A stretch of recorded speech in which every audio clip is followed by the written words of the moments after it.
I'm guessing you had to get into some weird maps and time frames to understand what Stevie Nicks was referencing in a 40-year-old Fleetwood Mac song that references a pond in North Carolina.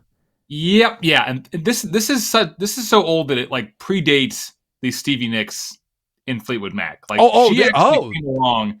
This is old Fleetwood Mac. Gotcha. Like, it doesn't sound like rumors. I know what you mean. You know, yeah. That it's like Mac. the Doobie Brothers before Michael McDonald joined. But anyway, another story altogether. Yeah. And so basically, this is one I kind of pride myself on being able to figure a lot of these things out. This is one where I have given up and I am just now blatantly asking for help. So here's the deal. I just threw in the towel. I'm like, I ain't gonna figure it out. Somebody else probably knows something, whatever. So this is the deal. Okay. So there is a trippy song from like 1973, from 50 years ago, from Fleetwood Mac, called "Hypnotized." And a friend of mine pointed this out. He had been listening to them again recently and discovered this line that says, I'm just going to quote here. I remember a talk about North Carolina and a strange, strange pond. You see the sides are like glass and the thick of a forest without a road. And if any man's hand had made that land, then I think it would have showed. So this like specifically references somewhere in North Carolina. And the guy who wrote and sang that song, a guy named Bob Welch, not the baseball pitcher Bob Welch, but like guitarist for Fleetwood Mac Bob Welch, gave an interview and he's like, yeah. So I wrote that because I knew a dude from Winston-Salem, and he said, I was out riding my dirt bike in the woods with like 4 of my buddies, and I came across this like perfectly round indentation in the ground. Mm-hmm. And it was like, they were like, well, this is weird, man. And then they got out of there.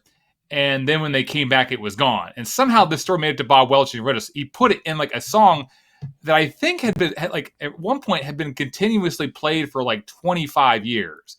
So it's kind of an obscure song now, but like, who knows how many people heard this song about this pond. Mm-hmm. And so then I was like, well, surely I'll be able to figure out where this pond is.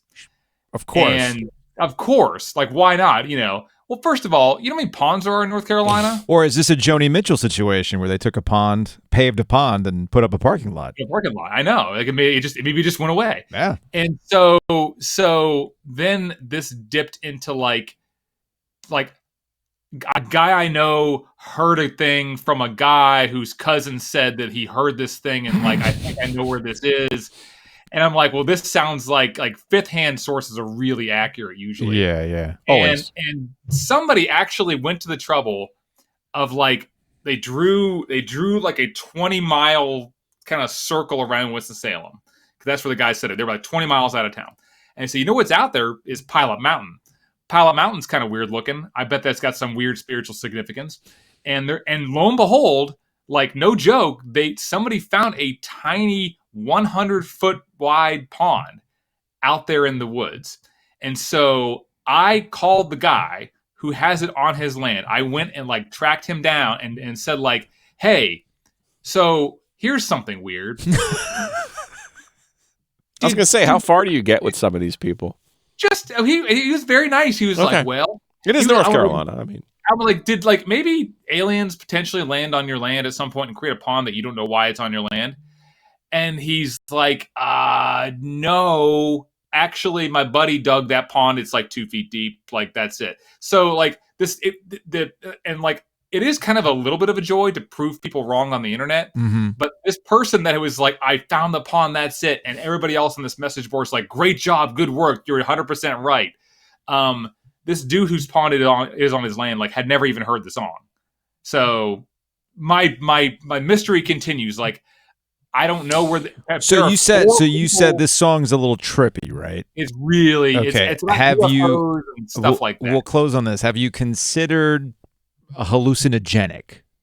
I have.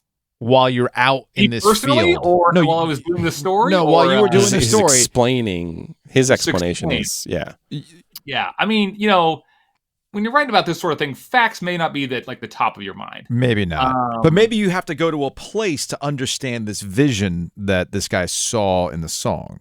Yes, and so if you could figure out where that was, it might help. Maybe, okay. Basically, I am putting out the call to all of your listeners. Is like, there were 4 people in the woods in 1969 who found a weird palm, and one of them told a dude in Fleetwood Mac, and he wrote a song about it.